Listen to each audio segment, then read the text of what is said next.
usually like to start this morning with a prayer. Do we have any prayer requests this morning?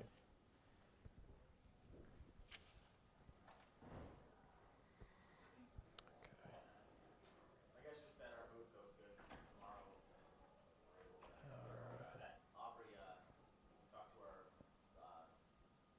I guess the apartment manager person. He said, we'll be out by Wednesday. Mm-hmm. She decided to show the apartment Tuesday morning. Okay. So they're kind of going to be ramping that up for you. Nice. Okay.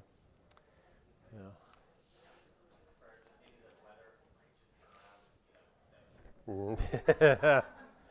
Well, with the weather concerns, there's also concerns about people on the roads and such. I don't know if you all heard about the very bad crash that happened up by Cherry and I think it was 10 Mile at Black Cat.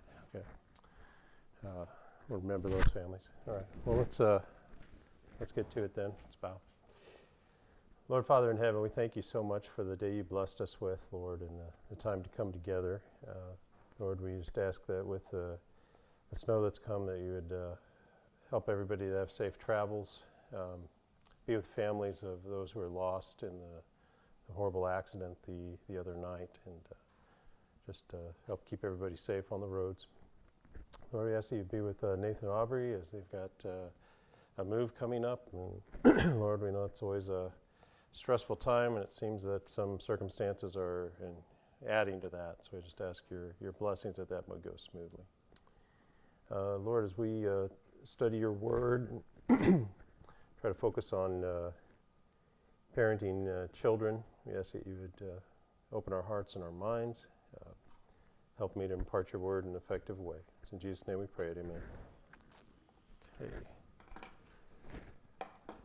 So, we've kind of been going through, and I might have made the mistake of trying to adhere to our schedule a little bit too stringently. I think I might have rushed through a couple things last week. So I'm going to kind of circle back. If you remember this quarter, we're speaking about parenting children. And we started off saying that God was the one who formed man and woman, made them the family.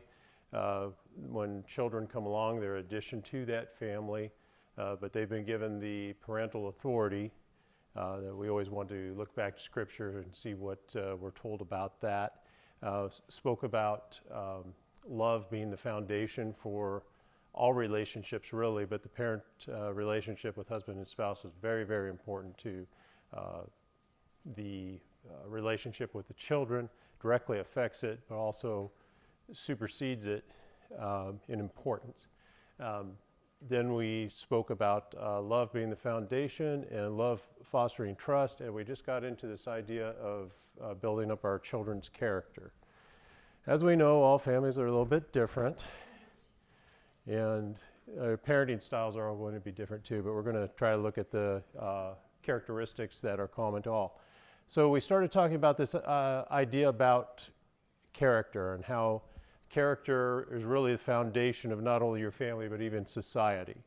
Respect, honor, honesty, these are all things we try to foster in our kids, but we try to foster it in a way that deals with authority, parents, and elders, those they should have more respect for and listen to.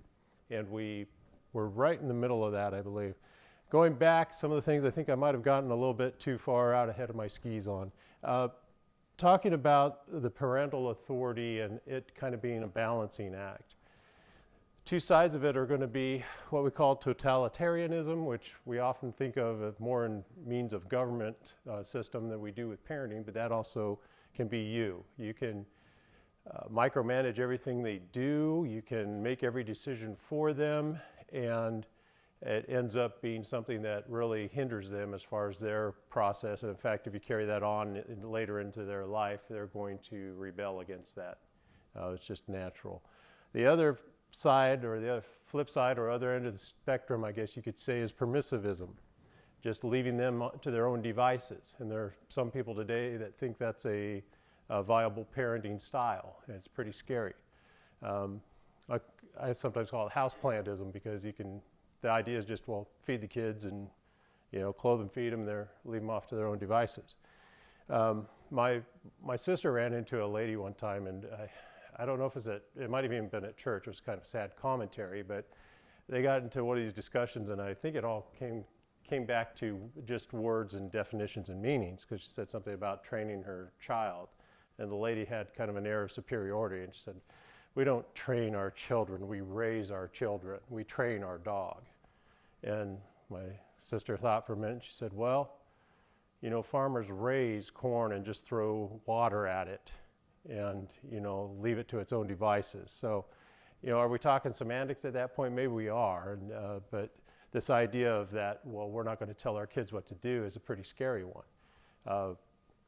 When I was been quite a few years ago, I was talking to a colleague at work, talking about religion and such, and they said, "Well, you take your kids to church." "Yeah, well, we're not going to do that." I said, "Well, why not?" "Well, we want them to form their own decisions about religion and what they're going to do." And I said, "Okay, are you going to let them form their own decisions about when to cross the street? Are you going to let them form their own decisions on exactly what they're going to put in their mouths to eat?" It doesn't seem to me to be a logical jump. So anyway, those are the two sides of it, and really what you're looking for is kind of a sweet spot. And it's going to progress from when they're very young. Yeah, you're going to be telling them mostly everything to do and such like that, and then you bring them along as needed to where they start making their own decisions. Key to this is the husband and wife being on the same page. This should have been something that you figured out a long time ago, but if you're struggling with it, you better get it figured out, because it's not fair to the kids to have two different approaches going at the same time. It's confusing. What the expectations are for the children should be the same with the mom and dad as much as possible. It's not going to be,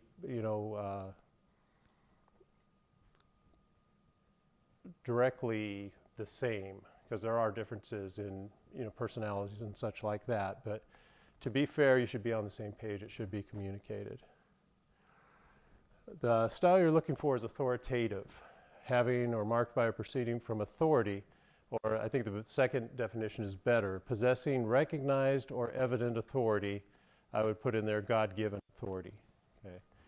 Second part of that is clearly accurate or knowledgeable. Hopefully you're that as a parent too. Your kid can put trust in your wisdom. But authoritative as opposed to authoritarian, where you think that's kind of, when you think of it on a government basis, that's kind of stormtroopers going around with jackboots, and the whole thing. It's not authoritarian, it's authoritative. We talked a little bit about not mocking children, but children who mock. It's a lot of times we get people think, "Oh, isn't that cute? Aren't they funny when they do that?" No, it's not really funny. That's not to say in the situation it doesn't, things that say that they come out of their mouth, yeah, it can strike you as funny, but you shouldn't be laughing at it if they're in direct defiance to what you're telling them to do. Okay, have you ever heard your child utter some of these phrases? "You're not the boss of me." As they get a little older, maybe, "whatever." Maybe you don't hear it, but you see the eye roll. And something akin to, "Yeah, you're father of the year," a sarcastic tone. What do you do if your child is back talking us? Or maybe not to you, but to people in authority, making rude remarks, that's a thing that has to be controlled. This is especially, it's kind of hard if your family has kind of a wicked sense of humor and, just kind of jabs each other all the time, stuff like that. Your kid's going to pick up on that. They're going to learn from you. So be fair with that, but it comes down to knowing your child, knowing the way that they communicate, and knowing if they come to you and say, yeah, you're father of the year, if it's gentle ribbing to you as the dad, or if it's saying something to hurt you and try to guilt you or do something like that. Here's where sometimes we come into problems, especially with authority figures. What if the person in authority is an idiot? Okay, not talking about the parents now. Okay, that might apply. You never know. That might be. What if they're unreasonable?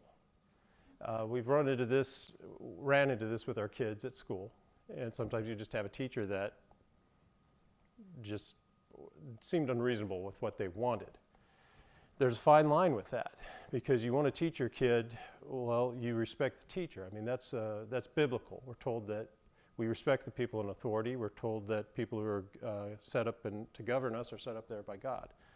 So we want to keep that principle, but you also don't want to let things that are really unfair happen to your kids. So you've got to walk that line.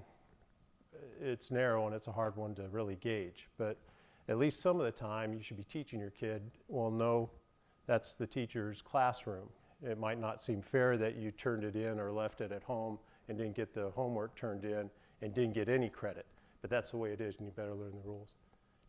One of the ways that we could try to do a good job of, you know, if we as parents are frustrated with the teacher and their methods and such is, and I'm guilty of this, is not talking about the teacher in front of the kids. Yeah. Not degrading them out loud in front of Right. the child and stuff. Mm-hmm. That, you know, just keep your kid removed from that conversation unless they have to contribute to it in some way. But, yeah, I've had conversations with that right in front of Adam about one of his teachers and having really like, Yeah. I did that. Maybe not is the thing, is kind of a reactionary, but maybe not the thing to do in front of him. Yeah. And the same with other authority figures. You know, you get pulled over by the cop and you're speeding. Okay. Take the hit, take responsibility, own up to what you've done. You do that in front of your child, it shows them that's the pattern. Okay. You'll get to the point where, like I said, your parenting is going to change. Authoritative, this is going to be probably your mode from even when they're born, but from 2 to 6 years old, they say that's the real formative years of the kids. And when you think about it, the development that they go through from that time to where they're basically can't even feed themselves to now they've got a vocabulary that's just going off the roof, they're developing motor skills and all that. Really, when you think about that small 4 years or so, it's really amazing when you think about it, you know.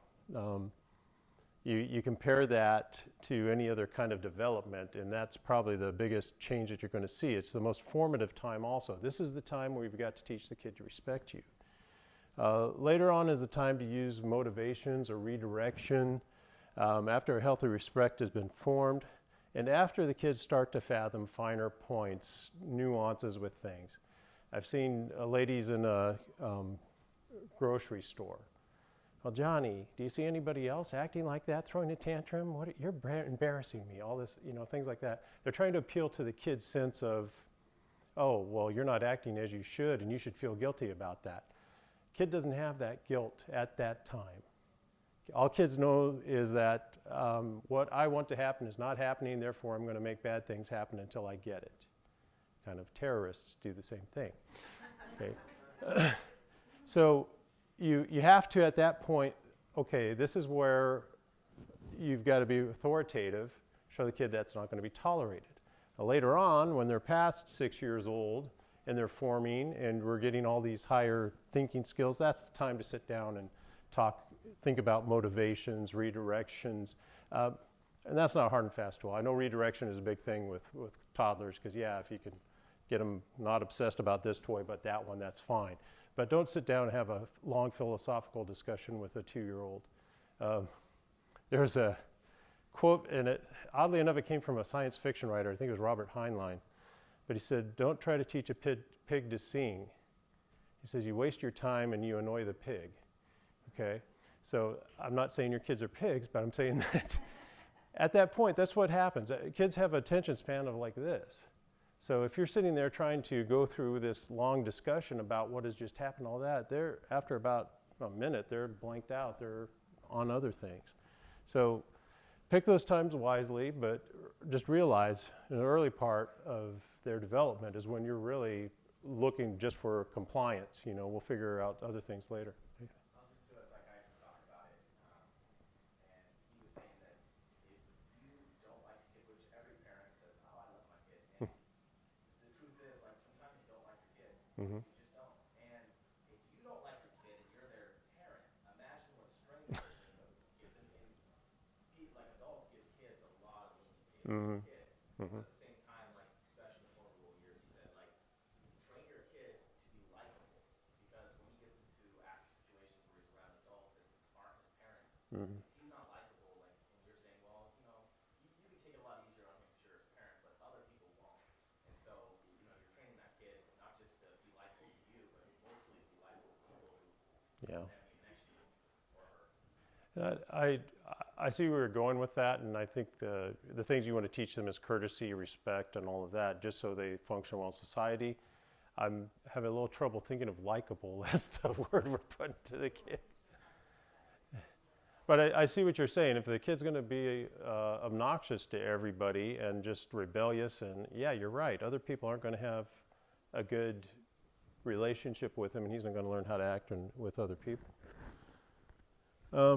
Okay, this is kind of where we stopped last year. Mothers, yes, it's your turn to be the heavy, and the question from them is, aren't I always the heavy? Also, yes. Okay, it's just the fact that I think, especially stay-at-home moms who are working in the home, whether that be bringing in extra income or just handling the household affairs, also have the most time with the children. So naturally, more time spent with them is going to be more confrontation, more things that go wrong, more things you have to correct. And so, yeah, mom plays the heavy a lot of the time. This idea of, well, I'm going to motivate them, like we talked about, I'm going to redirect. If you use that for everything, that's not an effective tool, because you get to the point of you're catering to them. Well, what's going to make you happy? I'll keep changing life around until you're happy. And that's really not the... one of the things I see a lot is also with moms in the supermarket. Supermarkets just seem to be where kids go nuts anyway. But, okay, well, stop that, Johnny. If you act good, we'll get you a candy bar on the way out. Okay, what are we teaching them? Number one, we can bribe you to, comply and do what you're asked to do. Kids are smart. They'll know that they can up the ante. Well, how about 2 candy bars? Okay. But if you're doing that, if you're going to do that kind of a thing, use it for something that's not defiance, not something directly in your face. No, Mom, I'm not going to do what you say. I'm going to stamp my foot and scream until I get what I want. Do not cave in any circumstance under that. You don't use that for defiance.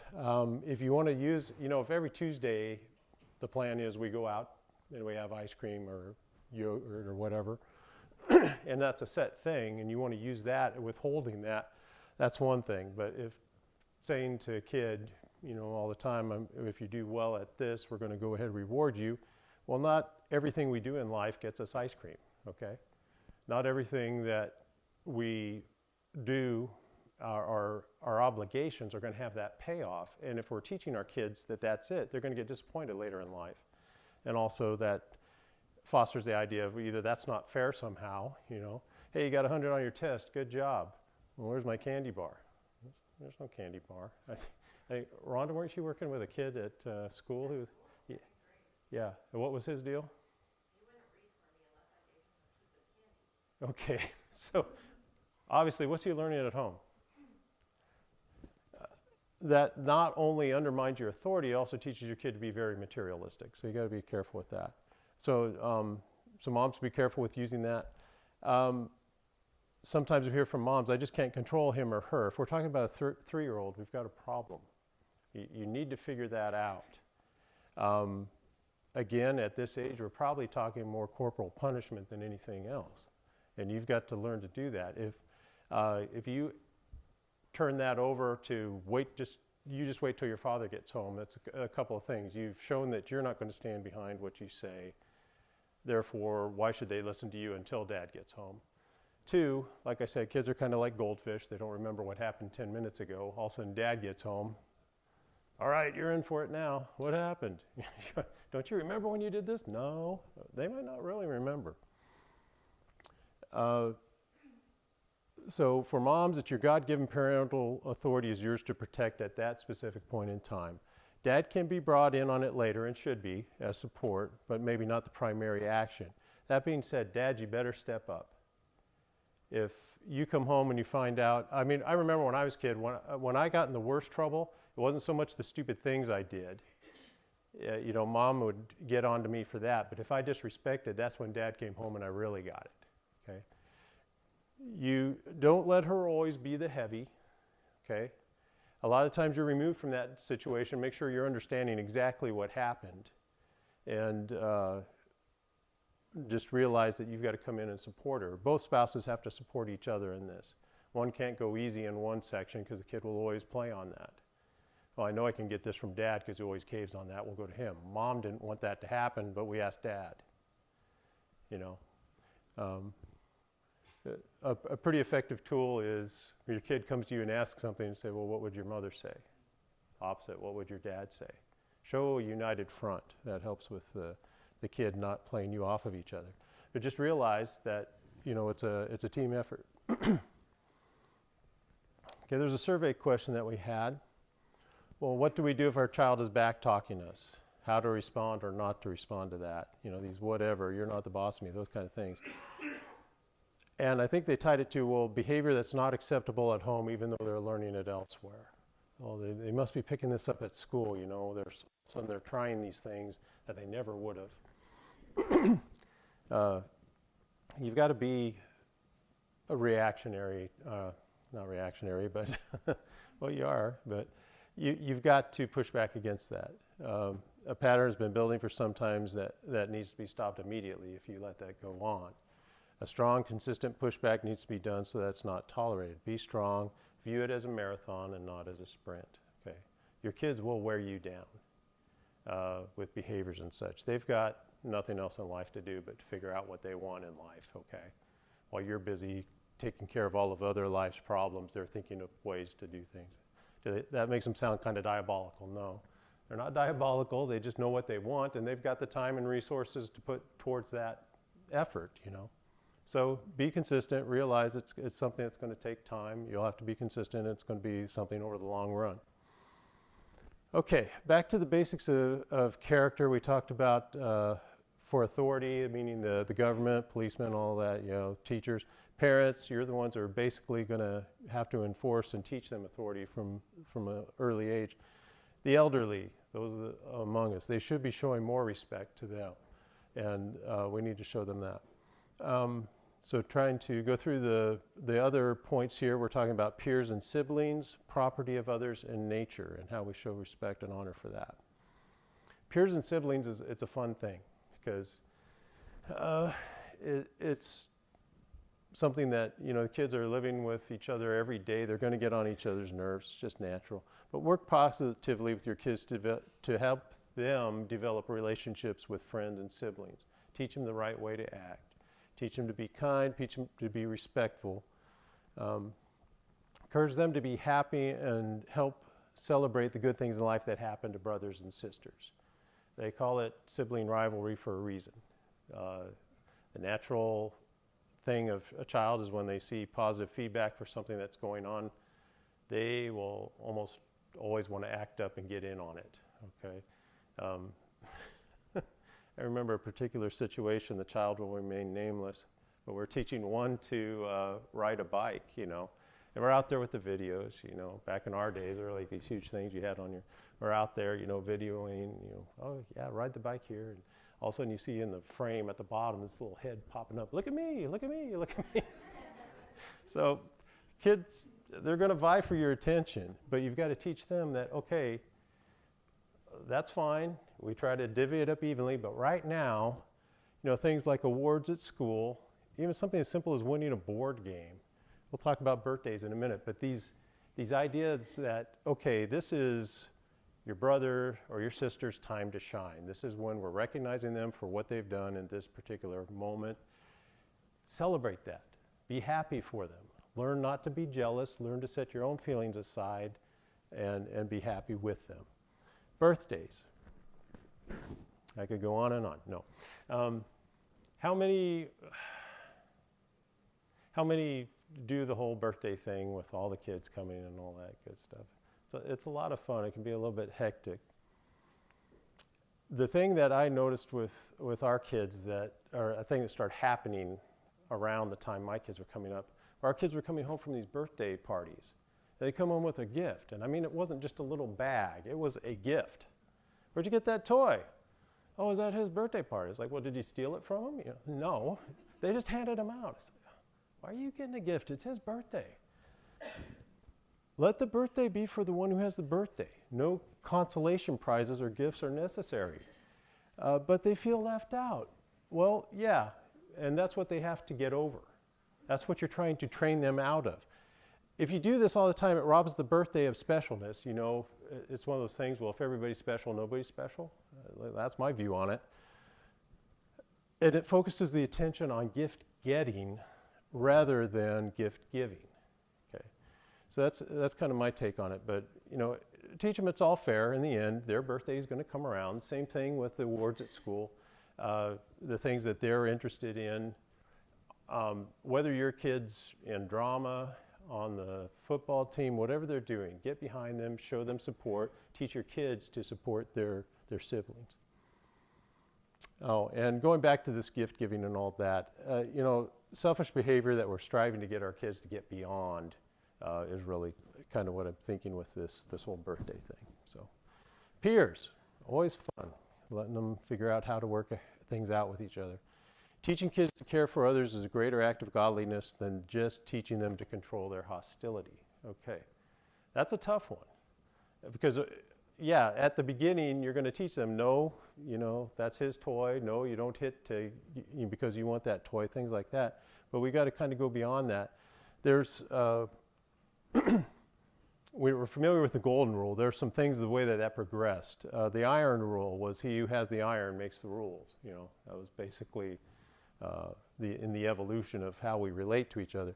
Then we had the silver rule. The author refers to that as don't do anything to anyone you wouldn't want done to you, which is okay. That's better than the iron rule because at least you're taking things into account, but that's kind of a passive way of doing it.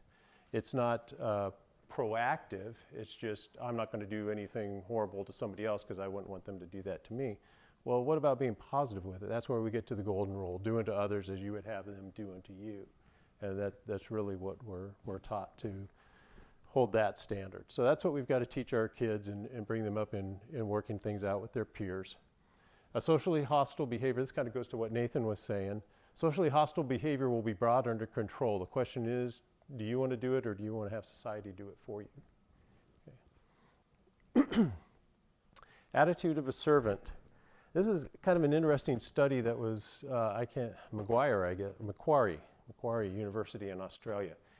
They wanted to get down to why some kids are good and compassionate with others and why some are not. And interestingly enough, they found in doing a study that kids who perform household chores show more compassion for siblings and older family members than those that did not. Okay, so showing them that there's stuff to do, you're part of this family, but things have to be taken care of in the family and you're going to start helping out with it. That was a good thing, to help them be more compassionate to others. Kids with family-centered chores, and that means like setting the table, doing the dishes, bringing in firewood, feeding the cat, something that's not just a direct benefit to them, showed more concern for others' welfare than those who participated in self-care chores, you know, clean your room, make your bed, hang up your clothes, that kind of thing.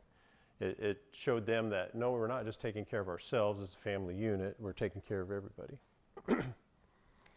Something to do with chores, Mom, loosen up a bit maybe on the performance. Make sure the job's appropriate to their ability. So don't set Susie loose with the duster at 5 years old and expect her to get it perfect, okay? Let them know, you know, and if you have to have a perfectly dusted house, then give something else for Susie to do. You know, give them something that they can accomplish and do well, something that they can see, okay, you did a good job, and, you know, simple things, you know, feeding cats, things like that might be things to start off with like that. But let them know, but, you know, it's fair to let them know what a good job is and what isn't, you know. We're not here to just perform these chores in a way that's unsatisfactory. Yeah, I feel like I'm like, if everybody wants to just take notes, okay, learn from what I've been doing wrong. Examples, but I wanted to share this a minute ago. We were talking about sibling rivalries. Our boys love each other. They really don't show any kind of rivalry at all. But tying that to this, a good performance and pointing out what's a good job and what's a bad job. You know, this morning we were shoveling snow, and one of my boys is out there. He's got his shovel. He's down there. He's putting his elbows into it. You know, and he's got a nice clean side of the driveway. The other one's got one hand in his pocket. He was doing what I was doing this morning. Yeah. It's kind of And so, you know, one side's clean, the little haphazard, huh? So I'm like, hey, check this out. I won't name names here, but why don't you look at your brother's side, Mm-hmm. and look at your side? Which one do you think looks better? Mm-hmm. Do you think you could do a better job? Um, I needed to point out that one of them was not doing. I wanted to point out the work he was doing and that he was just kind of doing it, haphazard or whatever. But Yeah. should I have pitted him against his brother like that? Should I have used his brother as an example of what he should be like Mm-hmm. versus just deal with him and his situation? I think I missed the mark on that. Yeah, that is a tough one, because I guarantee you, if you went over there and said, well, this is how it needs to look, it needs to be clean, even if you did the work, he's going to notice his brother was doing it that way. So there's, and that goes on and on again. I think it might be kind of obvious to us, but kids that do well in one section, well, Jimmy was so good at spelling, why are you lazy? Might not be the case. Might not just be good at spelling, okay? You've got to make sure, again, you're on your parent tightrope, okay? Is the kid gaming me and not working to their full potential? Or are they just not as gifted in this certain area? And especially with siblings, that's a hard thing, because, you have kids have different abilities, and you can't expect them all to be cookie cutter as far as that goes.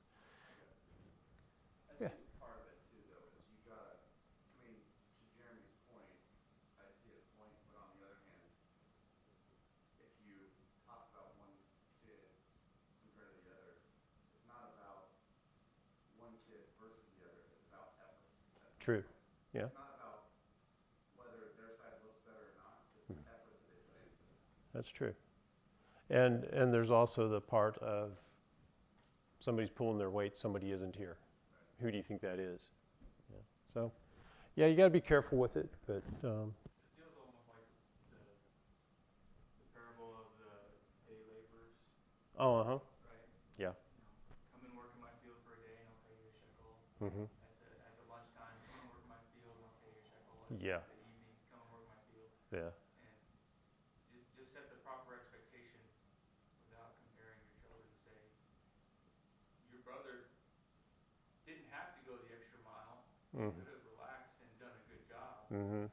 You're not even doing the job right. Right. Yeah. And again, as long as we always said that we didn't necessarily, it wasn't the bad outcome we were punishing. It was related to what was the effect of what's the motivation of the bad outcome?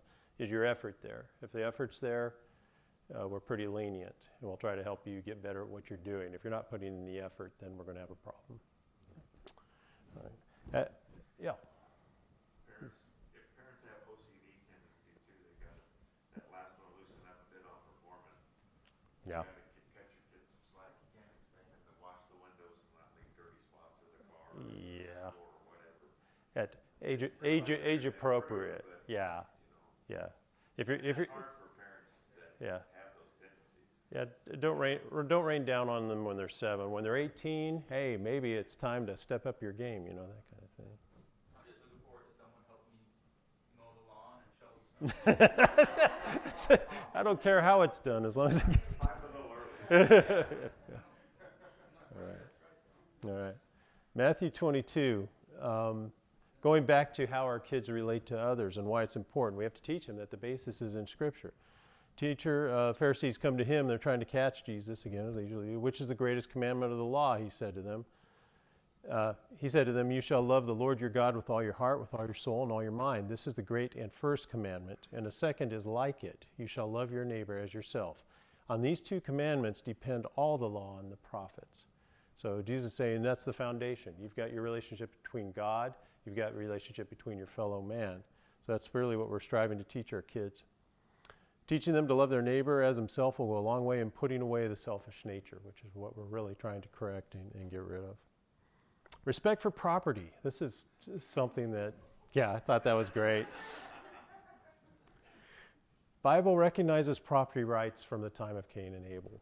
Okay, Old Testament laws had numerous provisions protecting property rights. What happens if you damage somebody else's property, like your bull gets out and gores another person's bull, you have to restore them.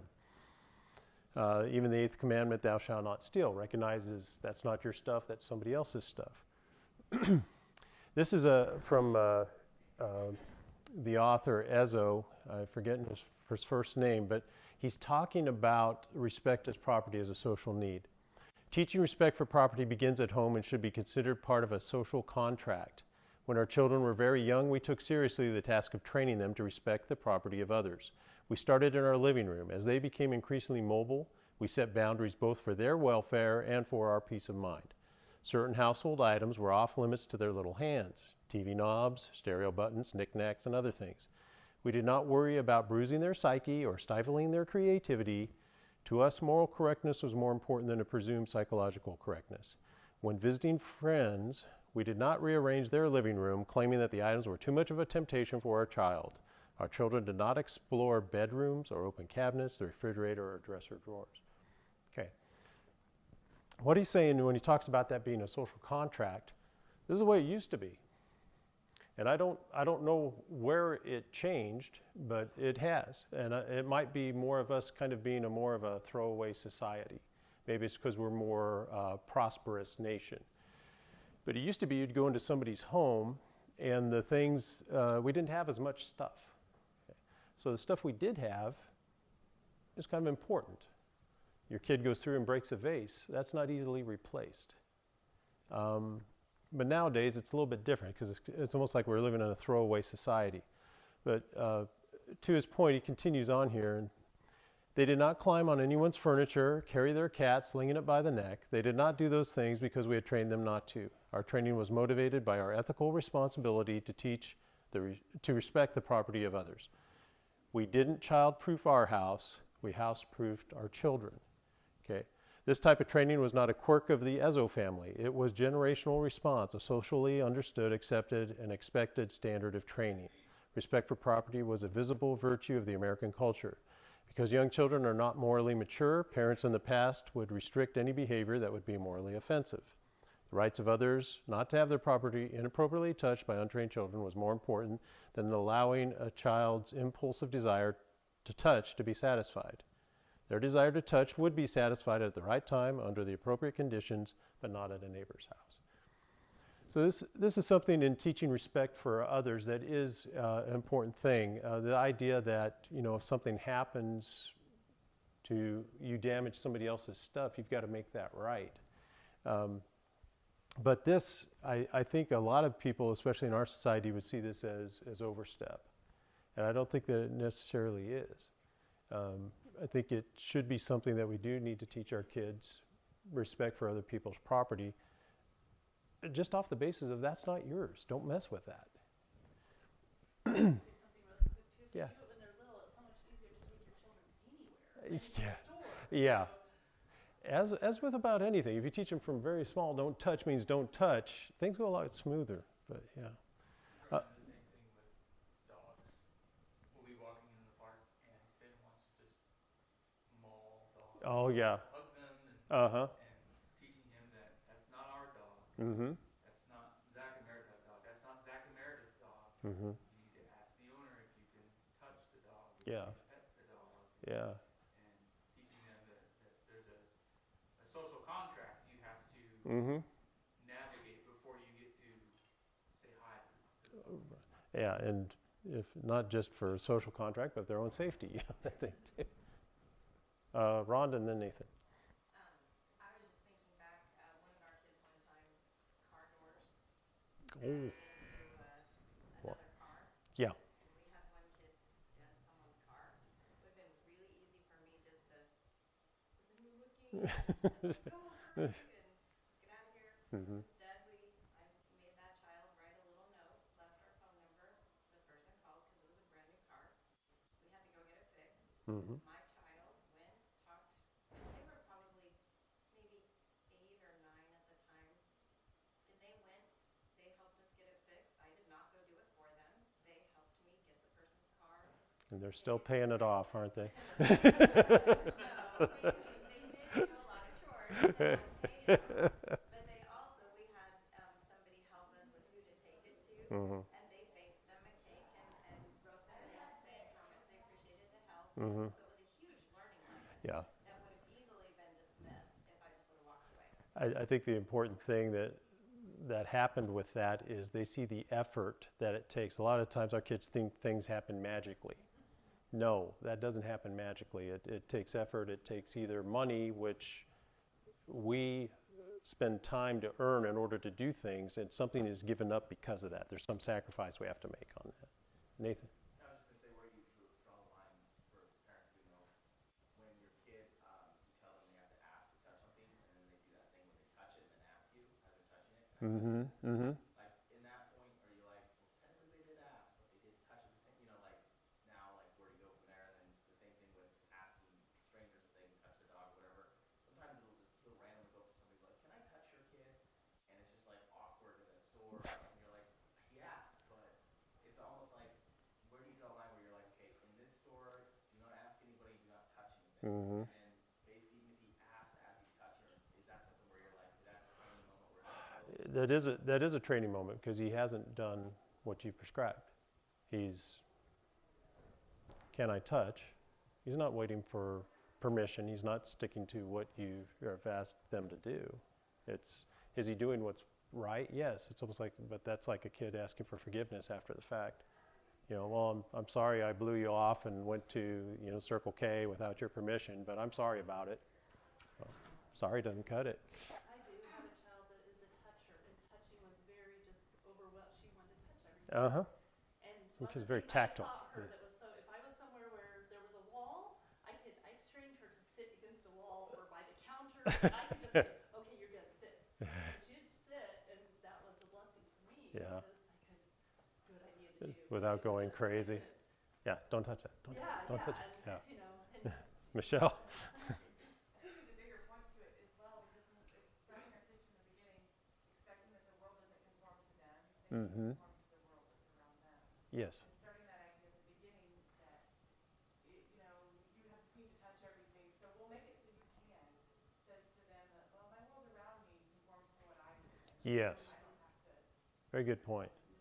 Yeah, the whole, everything that we're directing towards our parenting is trying to teach the kid they're not the center of the universe. And so that goes directly to that point. The store is not for you to go experiment in. It's not for you to play hide and seek in the clothing rack and wipe whatever you've been eating all over the new slacks, things like that you've got to teach. Well, we are, I think, out of time already. We'll pick up here next week. Thank you.